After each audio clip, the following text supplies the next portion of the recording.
Բարձես Ֆակտոր TV հյուրը ազգային ժողովի քաղաքացիական պայմանագիր խմբակցության պատգամավոր եւ այդ կուսակցության վարչության փոխնախագահ Վահագն Ալեքսանյանն է, ողջույն պարոն Ալեքսանյան։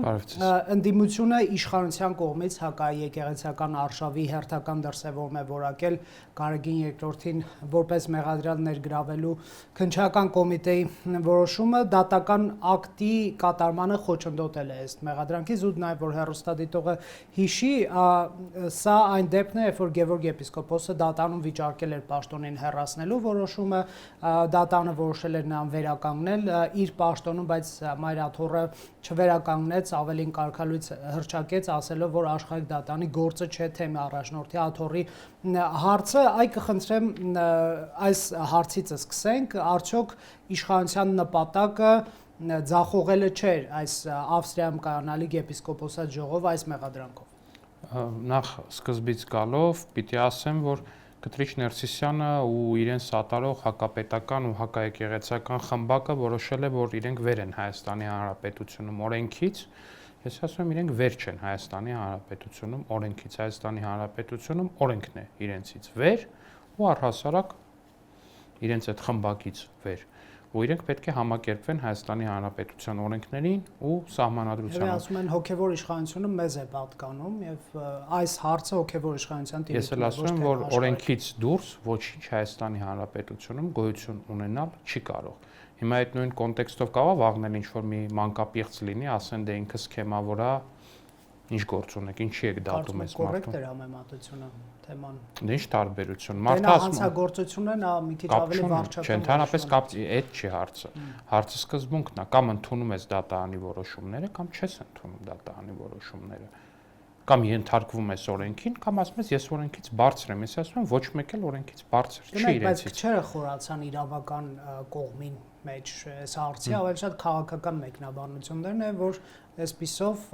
դուք արգելեցիք կաթողիկոսին գնալ Ավստրիա։ Դες էլ որպես եթե քաղաքական դաշտում ենք խոսում, ապա քաղաքական դաշտում լրիվ ակնհայտ է, որ Կտրիչ Ներսիսյանը փորձում է կաթողիկոսությունը ու Էջմիածնի գանձերը տանել Հայաստանից դուրս։ Ու քաղաքական դաշտում պետք է ասել, որ քաղաքականապես պետք է ամեն ինչ անել, որպեսզի նա դա չկարողանա անել։ Եվ մենք ամեն ինչ անելու ենք, որ նա դա չկարողանա անել, որտեղ նա ոչ կաթողիկոսությունն է իր հոր տնից բերել, ոչ էլ Էջմիածնի գանձերը, որ կարողանա Հայաստանից դուրս տանել։ Իսկ փաստերը որտեղ են, որ մենք իրոք որպես քաղաքացի նմանատիպ ինֆորմացիա կա, նմանատիպ ինֆորմացիա կա, ինձ թվում է դուք որպես քաղաքացի վստահ եք, որ նման բան լինի։ Դե իրավաբաններն են ձեզ ասելով։ Ինձ թվում է մեծ դիտող քաղաքացիների բացարձակ մեծամասնությունը վստահ է, որ նմանատիպ բան կա ու վստահ է, որ Կտրիչ Ներսիսյանը փորձելու է դա անել։ Իսկ որ նմանատիպ ինֆորմացիա կա ու Հայաստանի Հանրապետության վարչապետն էլ վերջերս իր չեպազրույցում հայտնեց, որ կա նմանատիպ օպերատիվ տեղեկատվություն, մնացածը արդեն այլ ժանր։ Գաղտնալսվում է կաթողիկոսը իր շրջապատի։ Ես չեմ կարող, ես նմանատիպ ինֆորմացիայի չեմ տիրապետում եւ տիրապետել չեմ կարող։ Տեղեկացել եմ վարչապետի հայտնածից, վարչապետը կարող է նմանատիպ ինֆորմացիայի տիրապետել, քանի որ տրամաբանորեն նրան պետք է զեկուցվի դրա մասին։ Այսինքն եթե Գարգին II-ը դատի տա վարչապետի զրպարտության հարցով, վարչապետը կկարողանա ապացուցել իր խոսքի ճշմարտացիությունը, որ իրոք ուզում է գանձերը դուրս տանել եւ բայց կզարմանամ, որ փորձի ինչ-որ մեկին դատի տալ, որտեղ մարդը փաստացի ասում է ես վեր եմ օրենքից ու դատարանից։ Այդ ոնց պետք է դատի տա մի հատ էլ։ Տեսեք, ես նաև մեկ այլ մեկնաբանություն ընթերցեցի, որ տեսեք հերթական հրահանգը Փաշինյանի կողմից, որովհետև ՔՊ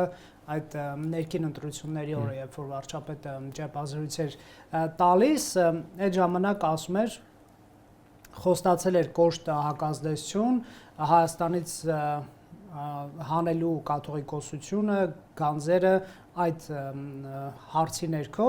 ասում էր մենք դա թույլ չենք տա, լրացուցիչ միջոցներ կձեռնարկենք եւ կձեռնարկվեն։ Հաջորդ օրը մեղադրյալ է դառնում Գարեգին II-ը, ահա իշխանության։ Ես չգիտեմ, դա գուցե զուգադիպություն է կամ գուցե զուգադիպություն չի, այլ իրար հետ ուղղակի զուգընթաց գնացող գործունեությունները։ Ես ասում եմ Հայաստանի Հանրապետության վարչապետին եւ կարելի է որպես հրահանգ ընդունել, որ չի կարելի թույլ տալ, որ կաթողիկոսություն եւ Էջմիածնի գանձերը հանվեն Հայաստանի Հանրապետությունից դուրս։ Ու Հայաստանի Հանրապետության վարչապետը այո նաեւ պատասխանատու է նրա համար, որ դա տեղի չունենա։ Ես կարծում եմ, որ մեր քաղաքացիների բացարձակ մեծամասնությունը պահանջում է այդ պատասխանատվության իրագործում։ Եվ որպես այդ պատասխանատվությունը իրագործի։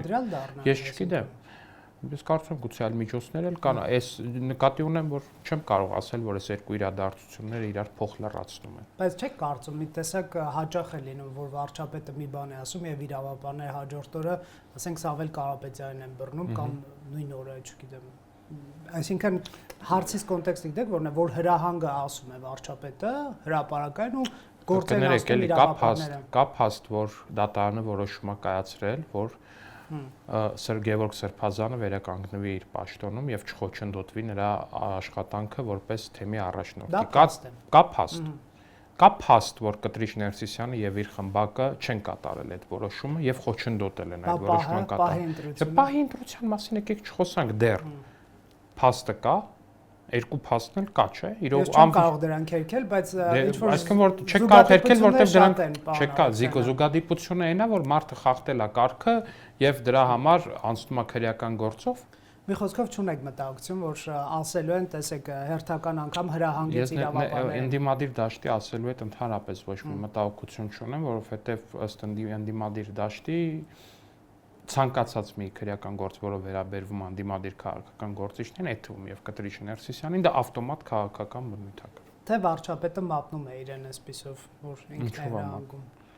Ես հիմա ձեզ բարձ հարց տվեցի երկու եւ դուք հաստատեցիք այդ երկու իրողությունները, որ եղել է դատարան։ Երրորդ հարցն է հիմա կտամ։ Կա դատարանի որոշում, դատարանի որոշումը չի կատարվել Կտրիչ Ներսիսյանի կողմից եւ կա արդյոք Հայաստանի Հանրապետության քրեական օրենսգրքով սահմանված պատասխանատվություն դատարանի որոշումը չկատարելու համար եւ դրան խոչընդոտելու համար կա։ Այս հարցի պատասխանն էլ է այո։ Հետևաբար այս շղթան ամբողջական է։ Հիմա այստեղ այս շղթայի շուրջ ես ինչ մեկնաբանություն կտամ, վարչապետը ինչ մեկնաբանություն կտա, դուք ինչ մեկնաբանություն կտաք, հարգելի Ռոբերտ, էական չի։ Այսինքն շախմատի պարտիայի պես մի բան է։ Չէ, շախմատի պարտիայի պես չի։ Հարգելի ընդդիմադիր գործիչներ, եթե ուզում եք, որ ձեր նկատմամբ քրեական գործեր չհարուցվեն, մի խախտեք օրենքը։ Սենց դիմեցի ուղիղ կերպով մեր ընդդիմադիր գործիչները։ Չէ, ամեն դեպքում, եթե շախմատի տրամաբանությամբ են առաջ գնում, կողմերը պետք է սխալներ թույլ չտան, որպեսզի իշխանությունը չօգտվի այդ սխալներից։ Սխալը ո՞րն է, օրենքը մի խախտեք, քրեական գործ չի հարուցվի, օրենքը կխախտեք, կհարուցվի քրեական գործ, զարմանք։ Տեսեք, վարչապետի մակարդակով Գարեգին II-ը մեղադրվել է օտարերկրյա հատուկ ծառայության ավագ լեյտենանտին, չէ՞, զեկուցելու մեջ ասելով, որ մենք պետք է չունենանք այդպիսի կաթողիկոս, այ ինչու այս հոդվածով ինչ որ զարգացում չկա, քրեական գործ չկա, լրտեսության, դավաճանության մեջ փաստեր ներկայացվեն, թե դա զուտ այսպես ենթադրություն է, որ կարող է նա զեկուցում է, այլ մեղադրանք առաջադրվում է այլ հոդվածով։ Այդ հիմա ինձ ստիպում եք, որպեսզի ես գնամ միջամտեմ իրավապահ մարմինների աշխատանքին, նրանց քաղաքական պատվեր տամ։ Մենք գիտենք, որ իշխանությունը որևէ կերպ չի միջամտում, պարոն Ալեքսանյան։ Ասում եմ, ինչու մեղադրանք չկա լրտեսության։ Գուցե լինի վաղը մյուս օր ու դուք էլ ինձ հարցնեք, միթե սա քաղաքական հետապնդում չէ, քանի որ սրա մասին դուք հայտնել եք նախապես։ Չէ, ուզում եմ ասել, ինչու դրանով չկա, նրանով կա, էլի։ Լավ հարց եք տալիս, ինչու չկա, թող հասկանան ինչու չկա, գուցե ապագայում լինի։ Համաձայն կիսում եմ այդ հարցը։ Սա հրահանգեր քնչական մարմիններին, այո։ Տեսեք, այ էսա։ Լավ, դա կատակի։ Ուղղակի չի կարելի, որ բանը քաղաքական պաշտոնյային համ հարցնել ինչի չկա, համ հարցնել ինչի կա, առնվազն նույն հարցազրույցի ժամանակ։ Լավ, ես որոշեցի այտենց խաղի կանոններով, բայց ամեն դեպքում դուք լուրջ ունեք այդ մտահոգություն, որ այդպիսի ազդեցություն հիմա էլ առկա է։ Ես ոչ թե վստահություն ունեմ ես նման։ Դա վստահություն է, դա անբեկանելի վստահություն է։ Ոնց է արտահայտվում կամ նրանք ոնց կարող են վնասել Հայաստանի անվտանգությունը, չգիտեմ։ Դե փաստացի մարդը գործում է Հայաստանի Հանրապետության անկախության դեմ, մարդը գործում է Հայաստանի Հանրապետության պետականության դեմ։ Լավ, դա այդ լոզունգները հասկացանք այսպես։ Ինչ է բառերով, գործով։ Կաթողիկոսը ոնց է վտանգում մեզ օրինակ։ Ամեն կերպ։ Աջակցելով Հայաստանի Հանրապետությունում հակապետական քաղաքական գործիչներին։ Մեր սրբության սրբոցը մայրաթորը Ռոբերտ Քոչարյանի նախընտրական ենթաշտաբի վերածելով, եկեղեցին քաղաքական էժան, ինչ որ չգիտեմ ինչ շարժումների կիզակետ դարձնելով, Հայաստանի Հանրապետության համար ամենաճակատագրական, ամենակարևոր, պետքական պահերին կարելի է ասել հայ ժողովրդից երեսը թեքելու ու ուրիշ կողմ նայելու։ Գիտեք, ընդդիմության այս հաճախ եմ այդ հարցը տալիս, արդյոք կաթողիկոսը կամ բարձրաստիճան ղեկավարությունը եկեղեցու իրենց քայլերով իրենց խոցելի չեն դարձել, որոշակի քաղաքականացվածության աստիճան ձեռք բերելով նրանք ասում են Արցախը հանձնեցին, տարածքները հանձնեցին, զիջումներ են անում, ձայն չհանեն այդ մարդիկ։ Բայց չեն կներեք էլի, նույն Ղարաբաղի կռվի ժամանակ ուր էր կտրիչը։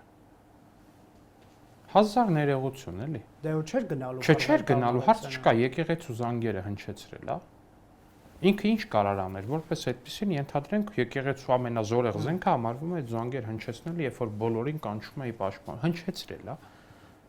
Պետք է հնչեցներ այս։ Դե ենթադրում եմ, եթե Միքայել Աչապահյանին ձերբակալելու որոշման ժամանակ ամբողջ եկեղեցու զանգերը հնչեցնում են Մայրաթորի, իհարկե գուցե դա այդքան մեծամասշտաբ հնչեցել, պարոն Ալեքսանյան։ Չէ, դե հիմա ասում եք, ասում բա հանձնել են, բայ սենարե, բայց չան։ Բայց ժամանակին չէր արտահայտում են, պարտադիր է, որ հակապետական ինչ-որ տարերի աջակցություն դա դիտարկվում։ Իհարկե, եթե ում որ աջակցություն են հայտնում, նրանք հակապետական տարեր են։ Էլ չեմ խոսում այն մասին, որ Կտրիչ Ներսիսյանի օրհնությամբ տեղի ունեցավ այն գարգրկողի հայտնի արշավը, որը հետագայում տերորիզմի մեղադրանքով հիմա գտնվում է կալանավայրում։ Հիշում եք ինչի շուրջ էր թեման։ Իրանցում սահմանազատում պետք է արվեր, ու մարդիկ ասում են, իրանցը հանձնում են, ուզում էին ամեն կերպ թույլ չտալ այդ սահմանազատումը։ Հիշում եք ինչ տեքստեր էին ասում, դա կտրիչ քավորությամբ էր արվում։ Ամեն բառը իր երկրորդ գարգրկողը ամեն երկրորդ բառի մեջ ասում էր, որ դա կտրիչի բանով է, կտրիչի օրհնությամբ է արվում։ Այսինքն դուք խոստովանեցիք, որ մտակցությունը ոչ թե կուսակրոնությունն է, արտաքին ագենտ լինել, այլ ներքին քաղաքականության դա մեկը մյուսի հստակ շարունակությունն է։ Այդ ինչի հաշվին են ձեզ թվում է նրանց նաև վերբով կանում տարբեր գործիչների։ Ինչի հաշվին։ Նաև այդ կուսակրոնության ուխտը խախտելու, նաև դրա հետ կապված ապացույցներ ունենալու, այդ ապացույցները հավաքագրելու, այդ ապացույցները շանտաժի եղանակով բանանելու, օգտագործելու։ Այդ հեչ որ չէ կինոներ հոր նայել են մարդիկ։ Գիտեն հատուկ ծառայություններ ինչ մեխանիզմներ ունեն մարդկանց հավաքագրելու։ Դե Արշակ arczepiskopos Խաչատրյանի պաշտպանը ասաց, որ միջազգային էքսպերտներն ասել են։ Ես այդտենց էլ չիմացա այդ ինչ էքսպերտներ են, բայց տեսա մեր քննչական կոմիտեի հայտ ու չտեսա թե ինչ տեսանյութ են ուղարկելու, այդ ինչ էքսպերտներ են դրանք, այդ ինչ փորձաքննություն է, այդ ինչ եզրակացություն է, բայց ես գիտեմ, որ ու հրապարակեց նաև քննչական կոմիտեն, որ տեղի ունեցել օրենքով սահմանված կարգով փորձաքննություն Հայաստանի Հանրապետությունում եւ եթե չեմ սխալվում, նույնիսկ միջազգային ճանաչված մի ընկերությունում եւ հաստատվել է, որ դա իրական տեսանյութեր են առանց մոնտաժի։ Ամեն դեպքում Ավստրիայում այդ կանալիք կամ կայացող արդեն ժողովից ինչ վտանգ եք դուք տեսնում, որ այսքան ջանքեր գործադրեցիք։ Դրա մասին 5 անգամ ասել, չգիտեմ այդ ժողովը ուղիղ կապ կունենա դրա հետ թե չի ունենա, բայց ակնհայտ է որ Կտրիչ Ներսյանի փորձը կաթողիկոսությունը Հայաստանից դուրս տանելն է, Էջմիածնի գանձերը Հայաստանից դուրս տանելն։ Օրինակ այդ թվում Սուրբ Գեղարդ։ Լավ, չգիտեմ ինչ փաստեր եք դուք տիրապետում, չեք էլ ասում, ուղղակի քաղաքական մեկնաբանության հույսին եք, ձեզ հավատալ կամ չհավատալու։ Ձեր կողմնակիցները կհավատան, որ իրոք նա պատրաստվում է դուրս տանել։ Մենակ մեր կողմնակիցները չէ, իսկ մեր ընդդիմախոսներն էլ են դա շատ լավ հասկանում։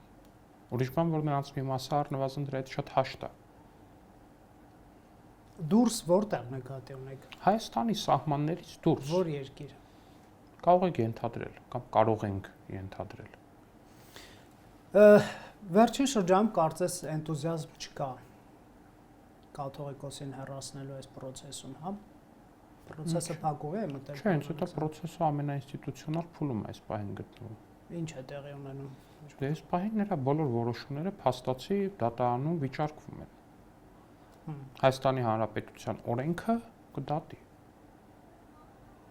Կդատի ում նկատի ունեք գործողությունը։ Կդատի որն է ճիշտ եւ որն է սխալ։ Իդեպ դատողություն կա։ Ասում են իշխանության ձեռքերը անգամ կարող են հասնել նրան մեղադրյալ դարձնելուց հետո ազատազրկելուն։ Իշխանության ձեռքերը այստեղ կապ չունեն, Հայաստանի Հանրապետության օրենքն է որոշում։ Ունեք կոմպլեքս կաթողիկոսին բանտ նետելու ուղղությամբ։ Ես ոչ բանտ նետողն եմ, ոչ վճռկայացնողն եմ, չէ, իշխանությունը ինչ կապ ունի։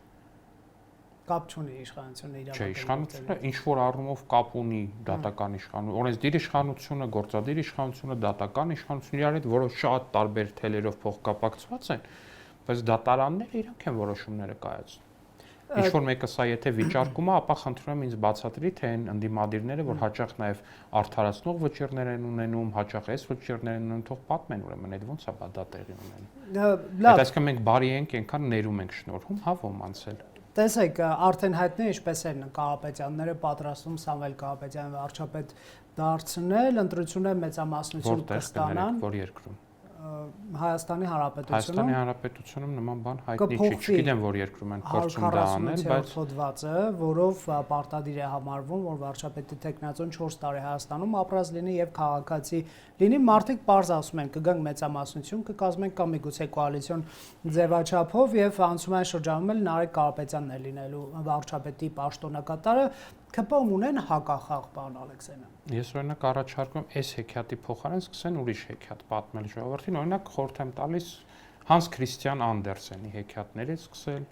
հետո կշարունակեն օրինակ բելարուսական ժողովրդական հեքիաթները, որոնք օրինակ ես երեխա ժամանակ շատ եմ։ Դե սա հեքիաթներ է, Սամվել Կարապետյանը չի կարող լինել Հայաստանի Հանրապետությունում վարչապետ եւ վարչապետի տեխնաց։ Օրենքը սահմանադրությունը կփոխեն, ոնց չի կարող։ Դրանից հետո այդ արգելքը կվերացնեն եւ կլինի։ Դա հեքիաթ է, իրանց վարչապետի տեխնացում չի կարող լինել Սամվել Կարապետյանը։ Սամվել Կարապետյանը իրանց ցուցակում լինել չի կարող եւ չի լինելու իրանց։ Բայց սահմանադրությունը չի արգելում ցուցակից դուրս մարդու վարչապետի տեխնացու դառնալ։ Եթե այդ մարդը միայն Հայաստանի Հանրապետության քաղաքացի է եւ վերջի 4 տարին բնակվել է Հայաստանում։ Այո, չի արգելում։ Ինչը կփոխեն Սամվել Կարապետյանին արգելքը կվերացնեն, պարոն Ալեքսեյյան, որ կարող է։ Ասում եմ դա հեքիաթ է։ Չի կարող լինել Սամվել Կարապետյանը։ Հեքիաթ քաղաքական առումով թե իրավական առումով։ Բոլոր առումներով է հեքիաթ։ Իրավական առումով նրանք սցենար նկարագրում են։ Դա սցենար չի, դա այդ դեպքում թող ասենով է իրանց վարչապետի տեխնացու։ Որտեւ իրանց Դե եկանք հասանք նրան, որ Սամվել Կարապետյանը չի իրանց վարչապետի։ Դե չէ, կներեք, այդ արդեն բան է, լիրիկայի ժանրից է, կներեք։ Ով է իրանց վարչապետի տեխնացուն հարցի պատասխանը, Սամվել Կարապետյանը չի։ Դուք ասում եք Նարեկ Կարապետյանն, կարող աղա պարզվի Պողոս Պողոսյանն է, բայց Սամվել Կարապետյանը չի ու լինել չի կարող։ Ես գոյություն չունեցող հիպոթետիկ եսի ինչերի մասին դատողություններ անել չեմ կարող եւ չեմ էլ պատրաստվում։ Անունը տալիս որպես վարչապետ ուժեղ Հայաստանի եւ կուսակցության։ Դե ես ասում եմ հիմա կարա նույն հաջողությամբ Ֆիլիպ Կիրկորովի անունը տան, Վլադիմիր Սալավյովի անունը տան, չգիտեմ, Իլոն Մասկի անունը տան, պարոն Մադուրոյի անունը տան։ Ամենաանհավանական Մադուրոն է, որովհետեւ ամերիկացիները պետք է համոզել նրան հանձնել Հայաստանին։ Չէ, նույնքան անհավանական են բոլորը։ Սամվել Կարապետյանը եւ պարոն Մադուրոն նույնքան անհավանական են, որովհետեւ Հայաստանի Հանրապետություն կա օրենք եւ կա սահմանադրություն։ Ասում եմ փոխելու ենք, պարոն Ալեքսեյյան։ Ասում եմ, այս նույնիսկ այդ լոգիկայով իրենց վարչապետի տեխնացուն եւ վարչապետը չի կարող լինել Սամվել Կարապետյան։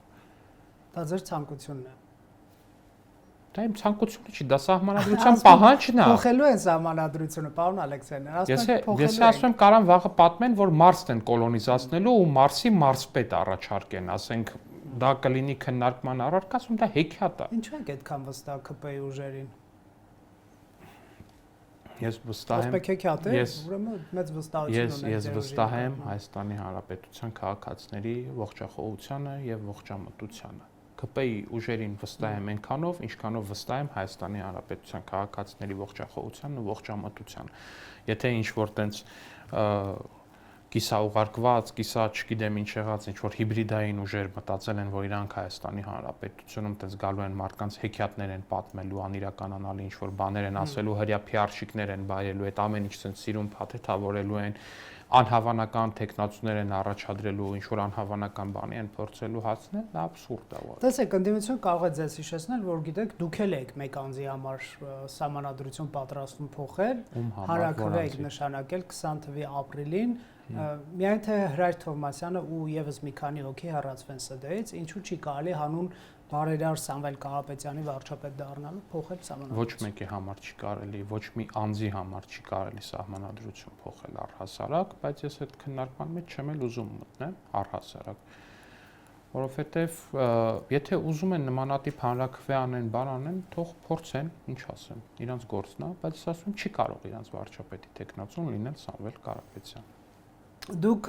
Ռուսաստանից ուղղորդում տեսնում եք Սամվել Կարապետյանի ուժի գործողությունները։ Իսկ դուք չեք տեսնում։ Ես հարցնում եմ։ Հա դուք չեք, ինչ որ մեկը կա որ չի տեսնում։ Հերոստատիտողը թող։ Այսինքն ինչ որ մեկը մտածում է որ Սամվել Կարապետյանը տենց կամ ինչ որ մի ուրիշ անհավանական տեխնացու մի 4-5 միլիարդ գումար ունի ինչ որ երկրում, այդ 4-5 միլիարդ գումարը տենց դոլար տենց թողած բան է։ Իսկ դուք ո՞նց եք տեսնում, ասենք դա ո՞նց է դրսևորվում։ Ուղղորդումը։ Չեմ կարող ասել։ Դա իսկ մա շատ ակնհայտ ինչ որ պահի կդառնա, ավելի հիմա փորձում են մի քիչ քողարկված բան անել, խաղալ, բայց դա էական չի։ Իսկ վարչապետը Պուտինի հետ հանդիպման այդ հարցը բարձրացնում է։ Եթե դուք համարում եք ուղղակված, ես կարծում շատ ավելի կարևոր բաների մասին է խոսում Հայաստանի Հանրապետության վարչապետը եւ ՌԴ նախագահը։ Դուք անկեղծ ինձ թվում է չափազանց շատ եք կարևորում ինչ որ անիրատեսական մարդկանց, որոնց միակ գործառույթը է եկող ամիսներին լինելու է Հայաստանի տնտեսական ակտիվության ցուցանիշը վերև բարձրացնելը նախընտրական շրջանում իրենց թափած միլիոնների հաշվին։ Ինչի առումով շատ շնորհակալ ենք։ Դուք մի խոսքով ուղղորդում եք տեսնում Ռուսաստանի կողմից պարոն Կարապետյանի գործողությունները։ Ռուսաստանի որոշ շրջանակների կողմից առնվազն, իսկ նա բոլորն են դա տեսնում։ Տեսեք, ամեն դեպքում ԿՊ-ն տեսնում է իշխանազրկման վտանգ այս սխեմայով։ Ռոբերտ Քոչյանը, Սամվել Կարապետյան կամ Նարեկ Կարապետյան, Սերժ Սարգսյանը, Գագիկ Ծառուկյանը հետընտրական կոալիցիային կազմում մեկ հոգի հանած գումարած, որովհետև երեք ուժ կարող է այդպիսի իշխանազրկվողը որպես այդպեսին ոչ թե ԿՊ-ն կարող է լինել, եթե լինի, այլ պետք է կարող է լինել ժողովուրդը, որովհետև իշխանությունը Հայաստանի Հանրապետությունում պատկանում է ժողովրդին։ ԿՊ-ն կարող կառավարող ուժ չլինի, կարա լինի, կարա չլինի, կարա ԿՊ-ն չլինի, կարա այս մեկը լինի, բայց այդ ձեր նշած ուժերի սցենարով իշխանազրկվողը ոչ թե ԿՊ-ն է, այլ ժողովուրդը, որտեղ այդ մարդկանց կառավարման տարիները մենք տեսել ենք։ Նրանցել են բայց ժողովուրդը ընտրելու, եթե մեծամասնություն ստացան, պարոն Ալեքսանյան։ Ով։ 4 հոգու ասացի։ Դե շատ լավ։ Ես չեմ կարծում։ Նկատի ունեմ, ես չեմ կարծում, որ մեր ժողովուրդը կընտրի այնպիսի ուժերի, որոնք որ պետք է իշխանազրկեն իրեն։ Այ ինչու եք նրանց գանձալսում։ Որտեվ շատ բան են։ Դա հեգնական մականունը։ Իսկ որոշ ուժեր բավական լուրջ են ընդունում այդ մականունը, ասելով, այդ տեսեք շատ ձեռնտու է ձեզ ունենալ այսպիսի հակառակորդներ եւ ժողովրդին ասել ձեզնից գողանալու են ձեր ազատություններ, ընտրեք մեզ։ Դե դա մեր մեղքը չի, եթե դա ճշմարտությունն է։ Գնեք, դա մեր մեղքը չի, որ դա ճշմարտությունն է։ Հիմա մեր մեղքը հարմար իրավիճակ է ձեզ համար։ Քաղաքականապես շատ հարմար է։ Դա նույնիսկ այդ պարագայում դա էլի մեր մեղքը չի։ Մեր մեղքը չի օրինակ, որ Ռոբերտ Քոչյանը ու ժողովրդավարությունը հակադիր բաներ են։ Մեր մեղքը չի, որ Սերժ Սարգսյանը ու ժողովրդավարությունը հակադիր բաներ են։ Մեր մեղքը չի, որ Սերժ Սարգսյանի իշխանական բուրգի մաս Կարապետյանների ընտանիքը էլի նույնատիպ բաներ են։ Ընդհանրապես մեր մեղքը չի։ Բայց նաև մյուս կողմից ես լսում եմ, որ ԿՊ-ն դասեր քաղեց Գյումրիի սցենարից, կալանավորելով հեղինակավոր ընդդիմադիր եւ հոգեվոր գործիչների։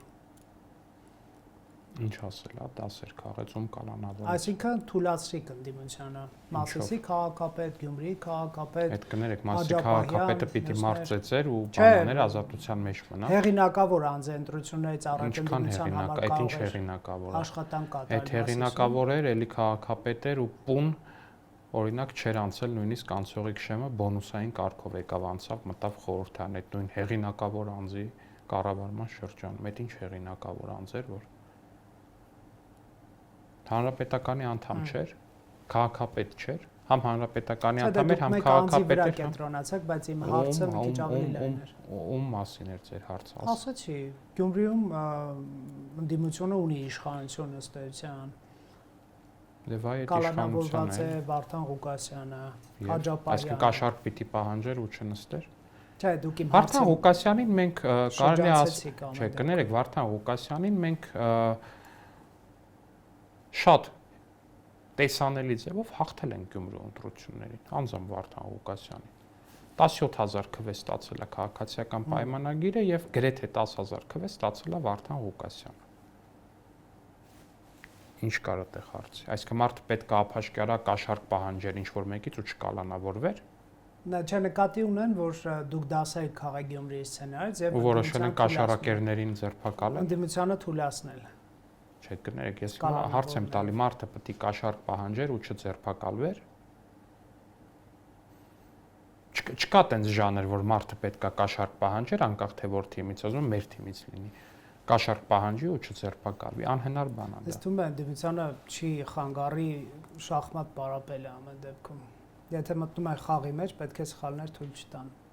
Չէ, բայց ոնց հասկանում եք, դուք հիմա խոսում եք, թե իբր այդ կաշառք պահանջելը կամ այս մի դրվագը կամ այն մի դրվագը դա ընդդիմության կողմից զուտ բաներ են, սայթակումներ են, այսպես։ Մարդուն դրական շատ կարևոր բաներ ասում են, այդպիսի մարդուն չդրնենք քաղաքապետ, որովհետև նա խոցելի է, բայց իրեն չլսեցին ըստ էության։ Հենց ինքն էլ չլսեց ստացվում։ Լավ էլի, ախր այդ հեքիաթը եկեք բան չանենք էլի։ Այդ բաներ, այդ էլ Գյումրու նախընտրական հեքիաթներ, այս որ հիմա է ոնց որ հանրապետական հեքիաթներ են պատմվում, այն ժամանակ էլ լոկալ Գյումրու հեքիաթների ժանրի հետ մենք գործ ունենք։ Մարտուն Գրիգորյանն ասում էր, այ Վարդան Ղուկասյանը ԿՊ-ն ուզում է Վարդան Ղուկասյանի հետ քաղաքը տալի, բան գնաց քվեարկեց Վարդան Ղուկասյանի։ Ու այս համապետական ընտրություններին էլի այս ձևական բանը լինելու է։ Էլի բան է, Կարապետյանի չեմ հիշում անուն այդ կուսակցությունը բանը Բարգավաճ Հայաստանը իր այս նոր ինչ որ Նոյան Տապանյան ձևով հավաքված քաղաքական գործիչներով շատ հետաքրքիր իհարկե ձևակերպում էր, գուցե շատերին ինչ որ մտաբևեռումների տեղ տա, այնուամենայնիվ այդ Նոյան Տապանը եւ բանը հանրապետականը գուցե եւ Քոչարյանը ինչու՞ չսկսեն իրար խփել, ձևացնել թե իրանք իրար հետ կապ չունեն, դե մենք կոալիցիա չենք կազմելու բան, ոնց Մարտուն Գրիգորյանն ու Վարդան Ղուկասյանը, բայց վերջին արդյունքը կուզենան նրանք իհարկե կերազեն, որ այդքանով ժողովրդին կարողանան նորից խփել Գյումրու ընտրությունների պես ու ստանալ մեծամասնություն, ինչը տեղի չի ունենալու այս ընտրությունները։ Դուք հաճախ եք ասում, որ մենք խաղաղության կուսակցությունն ենք նրանք պատերազմի, բայց ձեր ժամանակ է ամենադաժան պատերազմը եւ բռնի տեղանություն տեղի ունեցել։ Այո։ Ոնց եք բա խաղաղության այդ դեպքում։ Որովհետեւ մենք միակ կուսակցությունն ենք, որը հետեւություն է արել այդ ամենադաժան ու ողբերգական պատերազմից։ Մենք միակ կուսակցությունն ենք, որը ժողովրդի առաջին հերթին ինքն իր առաջ ու երկրորդ հերթին նոր ժողովրդի առաջ խոստովանել է իր արած սխալները։ Երբ որ վարչապետը խոսեց ու նկարագրեց ու ասեց, որ այդ ժամանակին Հայաստանում եղել է 1000 տեսակի դաշնակցություն, հանրապետական, գծիկ դաշնակցություն, չգիտեմ, դաշնակցություն, գծիկ դաշնակցություն, Բարգավաճ Հայաստան, գծիկ դաշնակցություն, ԿՊ գծիկ դաշնակցություն, դա դրա մասին է։ Բայց մենք միակ կուսակցությունն ենք, որ այդ ամեն ինչից հետևություն արել։ Ու այս քաղաքական ներկապանակում, երբ որ մնացած ուժերը ել ավելի sense bold են սարքում, հա, իրանց դաշնակցություն լինելը, հակը նույնիսկ գնացել դարել է հակ, ну կար հակ դաշնակցություն, բայց շատ ավելի sense bold տառերով է գրում իր հակ դաշնակցություն լինելը, քաղաքացիական պայմանագիրը միակ կուսակցությունն է, որ դուրս է եկել այդ իրավիճակից ու այդ գաղափարախոսությունից։ Ազգանք հո չեն ասում մենք պատերազմ ենք հայտարարելու Ադրբեջան, պարոն Ալեքսանյան, արժանապատիվ խաղաղություն առանց զիջումների։ Դե ասում եմ ոչ ենք ասելու, զիջումներ չենք անելու, թրիփի վրա Չինաստանին ու Ռուսաստանին ենք բերելու երաշխավոր սարքենք, այնտեղ չգիտեմ, մնում է ասի, հա, դե մի երկու հատ է կկրակենք, մի երկու հատ է բան կանենք, ամերիկացիներն է вообще ստեղից դուրս են կանելու, բայց մենք խաղաղության կողմնակից ենք, դա աբսուրդ է, դա հեքիաթ է։ Ինչպես եւ մնացած ամեն ինչը, դա հեքիաթ է։ Տեսեք, Վենսի այցը մեկնաբանեցին իբրև նաեւ գեոպոլիտիկ, այսպես բախում առաջացնելու տրամաբանությամբ, որ ամերիկացիներն բերում եք մի ռեգիոն, որտեղ Ռուսաստանը եւ Իրանը շահեր ունեն, անգամ ականջովս ընկավ, ես անկեղծ հեղինակին փնտրում եմ, դեռ չեմ գտել, որ ամերիկյան ԱԹՍ-ով Իրանին է լրտեսելու եւ այլն եւ այլն։ Այ Ամերիկայի ուղղությամբ Հայաստանի իշխանության քայլերի տրամաբանությունը որն է, նույնն էլ ԵՄ-ի, որովհետև ոչ միայն ներսից, այլև Ռուսաստանի Դաշնությունից Լավրովի, Գալուզինի մակարդակով շատ մեջբերումներ չանեմ, ձեռքից տակ կան, հնչում է, որ Հայաստանը աշխարհաքաղաքական պայքարի գործիք է, Մոսկվայի հետ հակադրության մեջ արևմուտքի ձեռքին մի արեք դա, այսպես։ Նախ մեր ընդդիմադիր դաշտի մասին էլի, կներեք, իրանք չեն հոգնում, երբ որ իրանք իրենց դիրքավորում են որպես ստրուկ։ Ես այդպեսի դիրքավորում չեմ հանդիպել, ոնց Դա հենց ստրուկի բան ասում, Ամերիկայի փոխնախագահին եք բերում, այն մի տարածաշրջան, որտեղ այս մեկը շահեր ունի, այն մեկը շահեր ունի, Ռուսաստանը շահեր ունի, Իրանը շահեր ունի, չգիտեմ, Մոզամբիկը շահեր։ Մենք շահեր չունենք որպես պետություն, կներեք։ Ռուսաստանի շահերի մասին մտածում եք, Աստված սիրեք, լավ եք անում։ Իրանի շահերի մասին մտածում եք, էլի Աստված սիրեք, լավ եք անում։ Բայց երկրի շահերի մասին ինչ-որ մեկը պետք է մտածի, թե չպետք է մտածի։ Բախում եք առաջ։ Հայաստանի Հանրապետությունը շահ չունի, թե ունենալ չի կարող իրանց տրամաբանությամբ։